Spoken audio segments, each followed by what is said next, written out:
கோவை தொண்டாமுத்தூர் சட்டமன்ற தொகுதிக்குட்பட்ட பகுதிகளில் 1500 குடும்பங்களுக்கு கால்நடை பராமரிப்புத்துறை சார்பாக மாநில கோழி அபிவிருத்தி திட்டத்தின் கீழ் விலையில்லா கோழி குஞ்சுகளை தமிழக உள்ளாட்சித்துறை அமைச்சர் SP வேலுமணி வழங்கினார்.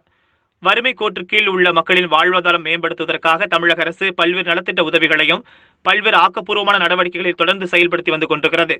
அதன் ஒரு பகுதியாக இன்று தொண்டாமுத்தூர் தொகுதிக்குட்பட்ட பேரூர், கரடிமடை, பூளுவாம்பட்டி, ஆலந்துறை, மத்துவராயபுரம் உள்ளிட்ட பகுதிகளில் உள்ள 1500 குடும்பங்களில் வசிக்கும் பொதுமக்களுக்கு கால்நடை பராமரிப்புத்துறை சார்பாக ஒவ்வொரு குடும்பத்திற்கும் 25 கோழிகள் வீதம் 1500 குடும்பங்களுக்கு சுமார் 37,500 விலையில்லா கோழி குஞ்சுகளும் பராமரிப்பு ஊக்கத்தொகையும் கட்சி பாகுபாடுகள் இன்றி அனைத்து பயனாளிகளுக்கும் வழங்கப்பட்டது.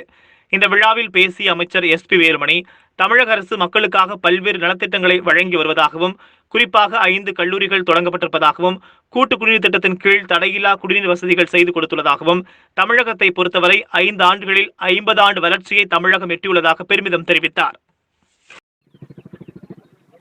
இந்த 5 ஆண்டு காலத்துல 5 ஆண்டு அம்மா இருக்கும்போது எடப்பாடியார் அவர்கள் நம்முடைய கும்பமண்டலத்தில் விவசாயிகள் கிராமத்திலிருந்து வந்து இன்னைக்கு அற்புதமா நாட்டை ஆளுநர் முதலமைச்சர். அம்மா தந்த திட்டங்கள் மட்டுமல்ல, மக்களுக்கு தேவையான திட்டங்களை முதலமைச்சர். புயல் வந்த போது திருச்சியா செம்பரமாக ஏரிக்கே நான் போயிருந்தேன், நேரம் போய் பார்த்தேன். அப்படி வந்து எதா இருந்தாலும் நேரடியாக கோயம்புத்தூர் இத்தனை திட்டங்கள் நான் செய்யறேன் அப்படின்னா எனக்கு உறுதுணையா இருக்கக்கூடிய முதலமைச்சர் கேரளா சொல்லக்கூடிய முதலமைச்சர்.